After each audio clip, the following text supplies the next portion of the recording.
Chapter 10, Turtlenapped. Notes. Sishti, this took longer than needed. Sorry I went missing for a bit, this chapter took a lot out of me. I had to rewrite it a lot, but now I'm happy with it. Hope y'all like it. See the end of the chapter for more notes. Chapter text. So much for a simple heist, Michael thought, running through which town hoping to shake off what was left of the bodyguards chasing him. He looks behind him to see a few ogre yokai still chasing after him. Dang, these guys don't give up, he thought. Exiting which town? Let's see if I can lose them at the pillar, Michael said, unsheathing his fundo. Give back those weapons, one of the guards shouted. As Michael turned the corner, Michael approached Serpace pillar, launching the ball of the fundo to a latch on the pillar. He uses it to swing himself to stand on it. He looks down below to see the two guards coming to a stop underneath him. He holds his breath as if the guards would hear him. Where did he go? A female guard shouted. Damn it, the boss will skin us if we lose Big Mama's pet with her weapons. Damn it, the boss will skin us if we lose Big Mama's pet with her weapons, the other complained. Common, he couldn't have gone far, the female said, running off with the other guard not far behind. Michael sighed as he watched them run off. She finally let out a breath. He relaxed on the small perch he was on, allowing himself to catch his breath. He takes off his mask, allowing more air into his lungs. How embarrassing, a turtle with shortness of breath, he thought as he was regaining his breath from the chase. He looked out to see almost the entry of the hidden city. Taking a small size, he looked out into the very bright city. He smiled as he watched the lights gleamed, almost a direct reflection of what New York looks like. He sits up, taking in the view. He hasn't been here in 2 years. He used to come here all the time with Mondo. Michael stood up, getting ready to head back to the battle nexus, but a thought came to mind. I wonder if, he mumbled, heading down to the bottom of the pillar. He starts looking around for something on the walls. He eventually stops after seeing a small heart carving. He brushed his hands over it, feeling the carving taking off bits of dirt covering it. Inside the heart, something was carved into it. M+M. He sucked in his breath as he stood up straight, staring at the carving Mondo made years ago before reverting his eyes back to the giant stadium. He puts back on his mask and starts running towards the battle nexus. When he arrived, he could see the place was less guarded than usual. When he arrived at the nexus entrance, 2 guards stopped him. No one's allowed in, the sea lion yokai said, pointing a spear at him. I just need to drop something off. I'll be in and out, Michael responded, trying to get past the guards. No can do, kid, the fox yokai said, blocking his path. Oh, please excuse them, Angel, a voice said from beyond the entrance. The 2 guards looked behind them and immediately stand straight, allowing Mikey to pass through. Hello, Big Mama, he said in a bit of a weak voice, entering the building. Whoa, no need for formality, dear. I understand you're here on official business. But we are family, she said, resting her hands on his shoulder. Are we not, she said, cocking her head to the side. His grip tightens on the bag he had to carry the mystic weapons he stole earlier. Yes, Mama, well, wonderful, she said, forcing him into a hug. He reluctantly hugs her back as she pulls him in tighter. When she released him, she took notice of the bag he was carrying. I see you have brought my weapons, she said as she motioned for a guard to take the weapons from him. I'm sure you had no trouble retrieving them, Big Mama said, motioning for Michael to follow. No, there was no problem, he said, not following her. I'm sorry, Mama, but I really must be going. Lord Draxum, the old pish-posh with Draxi. He can wait. Right now I need a teensy-weensy favor from you, she said. But I'll angle, please. It would mean dearly to me. In and out, I promise, she said, taking hold of his hands. Okay, what did you need? He asked, giving in. Oh, wonderful. You see, I had a small gala earlier today but was crashed by the turtles, she explained. I was supposed to meet Brucey there from the Masters of Barbarianism there, but after that incident, he prefers we meet here instead. Okay, but what do you need me for? You, my dear, are there for show what? Oh, please, I need some form of protection. These bumbly guards can barely take on 3 untrained turtles. And after today's event, I need a little more manpower. To show them Big Mama is still the top dog, she replied with a grin spreading across her face. You will just stand there and look pretty. Only intervene when things seem to be heading south, she said, turning to look at him. Understood, Angel, she said. Yes, Mama, wonderful. Now come, darling. We have a business to attend to, she said as she entered the room, with Michael not too far behind. Big Mama's doors burst open as Mikey comes storming in. Mama, we need to talk, he cried out as he approached her desk. Angle, now is really not the time for your antics, she said, not bothering to look at him. We had a deal, he cried, slamming his hands on her desk. And what deal may that be, she said, looking at him with a calm look. You promised me you wouldn't hurt him. Under the conditions that you would prove to me you could overcome your emotions, she said, standing up from her chair. And this outburst shows me I have made the right choice in this matchup. That's not fair. I'm sorry, not fair, toxic practically dripping from her voice. I gave you plenty of chances. And this is how I'm treated, she said as she turned into her spider form. Mikey backed up as she turned, swallowing the lump in his throat. Big Mama approached him slowly. After everything I have given you, I am sorry, Mikey said in a low tone. Sorries won't cut it, Angel, she said, pulling out something. Mikey's throat suddenly feels tight. He couldn't breathe. He attempts to stop the device from blocking his airwaves any further, but no matter how hard he pulls on it, it didn't budge. Now, Angel, it's time to face the music, she said as she turned back to her human form to be more eye level with Mikey. The device on Mikey's neck shut off, allowing him to breathe again. I suggest you get some rest. You have a big day tomorrow, she said almost cheerfully. Angel, pay attention, she said, snapping Michelangelo back into reality. Mikey focused back in. My apologies, Mama, Mikey said. It's all good, darling. Our guest is about to arrive, she said. The doors swing open, revealing one of the Hidden City's many mob bosses, Bruce the Dragon Yokai. A Big Mama, Bruce said as he entered wearing a silk smooth white suit. Brucey, wonderful to see you as always, she said, giving him a handshake. I apologize for the mishap at the gala today. Don't worry, I have one of my best here to make sure nothing happens, she said, motioning to Michael. Ah, I see you have brought in one of your pets, Bruce said, inspecting Michael as he stood unmoving. Now let us discuss that arrangement, she said, now motioning for him to sit in front of her desk. Yes, I'm sure you have the weapons we agreed on. Of course, she said as a guard came in with the same weapons Mikey had just stolen for Big Mama. The weapons were placed on the table as the dragon mob boss started looking through as a grin appeared. The makers of brutality ain't going to know what hit him, Bruce mumbled, about to grab one of the weapons until Big Mama stopped him. I believe you owe me my part of the arrangement, she said in a sour voice, but still appeared with a smile on her face, keeping up her friendly facade. Yes, you want to see my latest selection for your Nexus. Move it, some guard yelled as he pushed a bunch of yokai into dungeon halls under the battle Nexus. From the side, Big Mama watches with two of her two pets. Mama, are you sure this is okay for him to watch? Are you questioning me? Big Mama said, addressing V. Of course not, Mama. It's just I'm worried he's too young, she said as she looked at the 9-year-old boy. Oh, you worry too much, she said as she patted the boy's head. My angel can handle it. Isn't that right? Mikey nodded as he smiled with his teeth. We said get out, a guard shouted, banging on the side of the mental crate. The commotion causes the attention of the three. V starts to walk over to see the problem, only to feel Big Mama grab her wrist, stopping her. Why don't we let Angel take a knock at it, she said with a grin. V stands down warily. Go on, why don't you give it a go, Big Mama said, nudging him forward. Mikey smiles, nodding as he walks over to the crate. The guards practically roll their eyes as the little kid approaches. Mikey looks inside to see a small reptilian yokai, a gecko who was clearly fighting back against one of the guards. They had a feral look in their eyes as they were backed into a corner, still clawing at the guards who tried to approach them. Damn kid, just hold still, one of the guards said, trying to grab the gecko. Damn kid, just hold still, one of the guards said, trying to grab the gecko. They only hissed, clawing them and forcing them back, but not without leaving a mark.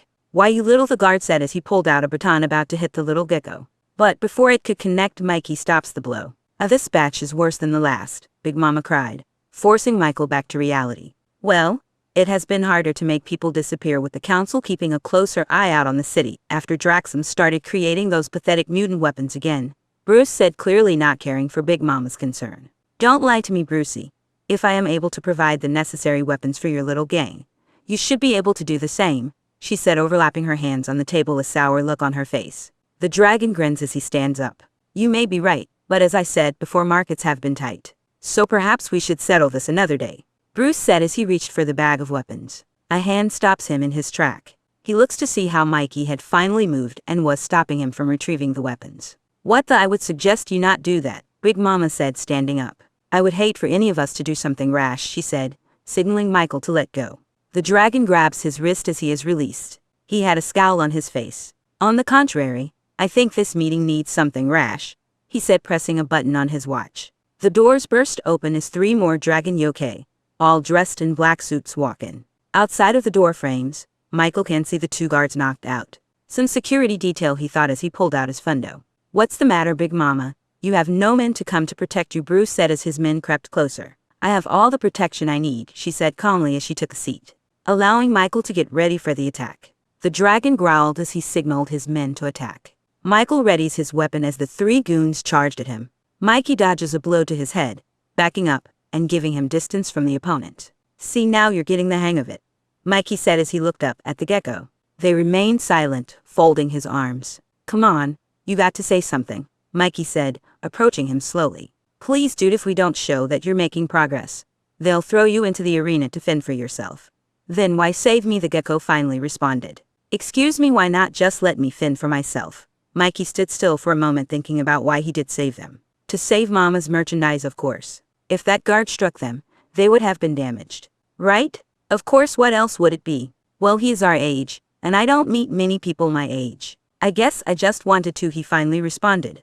The gecko's eyes widened at his words. But then he starts giggling.